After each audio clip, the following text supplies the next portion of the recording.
Hello, folks. I'm Trev Makes It Easy, the channel where we make learning easy.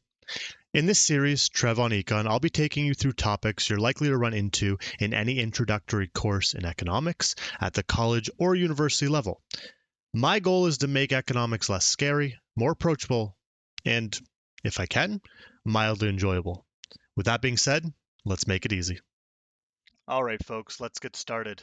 Welcome to lesson 1, and in this class, we're going to answer a very simple question. What is economics? I found in my 9 years of teaching at post-secondary that a lot of students end up in economics courses without any real notion of what it is they're getting themselves into. The most information that a lot of students have is what they've heard from friends or family, maybe upper year students, whatever the case may be. I love to start my semesters with this simple question. And a lot of the time, students give me very similar answers. I'll usually hear things like money, business. If they're very keen, I might hear supply and demand. And in actuality, these are all wrong. These are vessels through which we're going to study economics and scenarios or topics that we can use economics to analyze. But at its core, this is not what economics is. Economics is a little bit more nuanced than that, and it's a little more broad than I think a lot of people assume. Economics is the study of choice. That sounds a little nebulous, all right, a little vague perhaps, but that's really what it is. It's looking at how do people in society, in our world, in our economy, make decisions? How do they choose things? And you might come to hate this subject, you might come to love this subject, but it's very much an inescapable subject in the sense that by the time you're watching this video, you've probably made hundreds of decisions today already. In fact, your decision to watch this video is just that, a choice, right? Now, the question is, if economics is about choice, why do we even have to make choice? So why does one have to make choices? And there's a very simple answer. And again, it's something that you've experienced every day, but it's maybe not something that you're constantly aware of. And we're going to run into this a lot with economics, where we're going to talk about things that you probably actually already know about, but because of, subconscious processes, you've never really actively thought about. So choices are mandatory in life for one simple reason, and that is scarcity. In fact, if you hate this course, don't blame me. In fact, it's scarcity you have to blame, which, again, kind of a vague idea, so good luck getting mad at it. But scarcity is just what it says on the tin. Okay? Scarcity is the idea that as humans, we have unlimited wants and desires, right? We want more money, we want more time, we want more hours in the day, we want all sorts of things, but we always want more. We're a very unsatisfied species, all right? But the problem is these unlimited wants and desires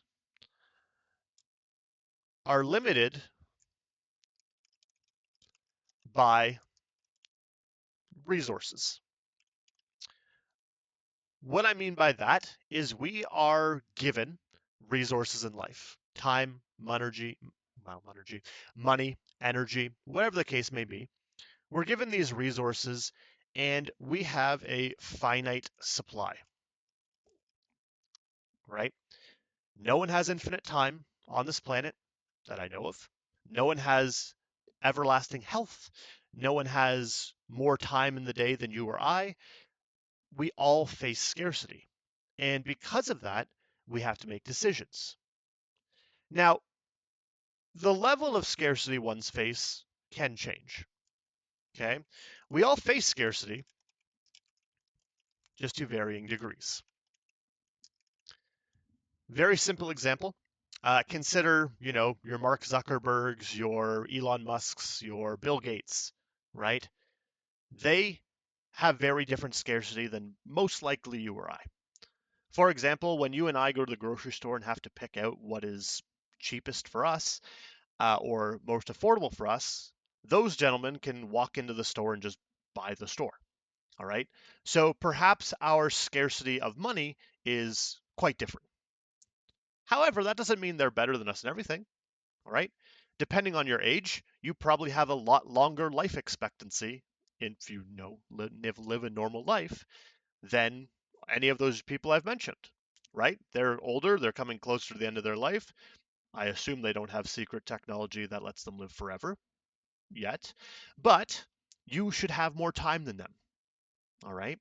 And even then, as a great equalizer, no matter who you are, you get 24 hours in the day.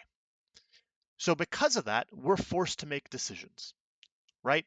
You would love to do all sorts of things, but because of the 24 hours in a day limit, your energy limits, your money limits, whatever the case may be, you have to decide what to do with those.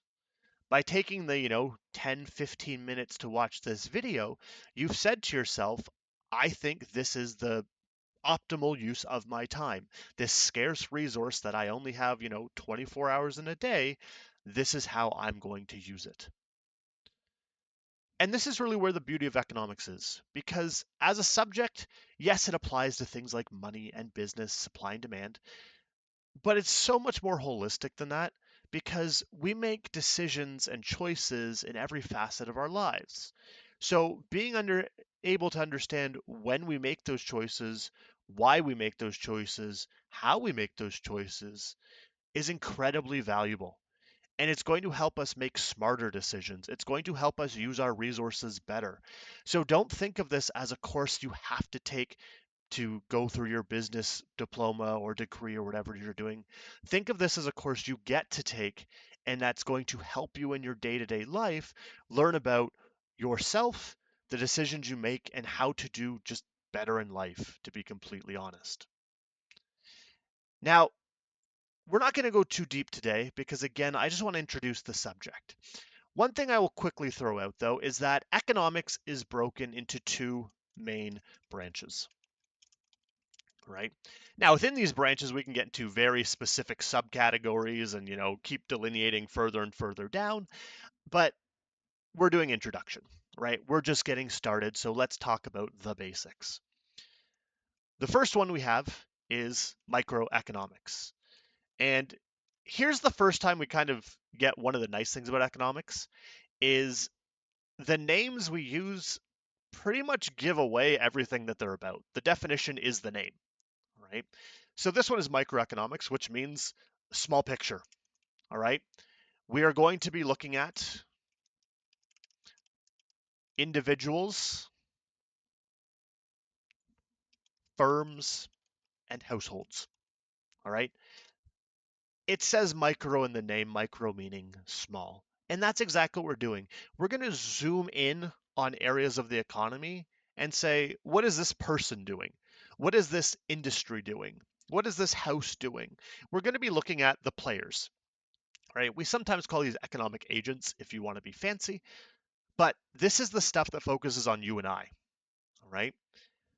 Now, bit of a test tip for you, and I'll try and throw these in throughout these videos, but a common question you might run into in your studies is, what is the difference between micro or macro? Or how can I tell the difference between micro and macro? Spoiler, the next one's called macroeconomics. And my tip to everyone is if it's a micro topic, it will probably mention something specific. It'll say something like the unemployment in the industry for carrots. And you're like, wow, carrots is very specific. And as soon as you get something very specific, your mind should automatically click to, oh, that's a micro topic, right? The other big branch, as I've kind of spoiled already, is macroeconomics. This is big picture, right? Macro, big, micro, small. Thankfully, it's very easy to understand the difference from a definitional standpoint. Macro is just that. If I zoomed in with micro to see all the individual pieces, macro is about pulling the lens back and trying to look at the economy as a whole.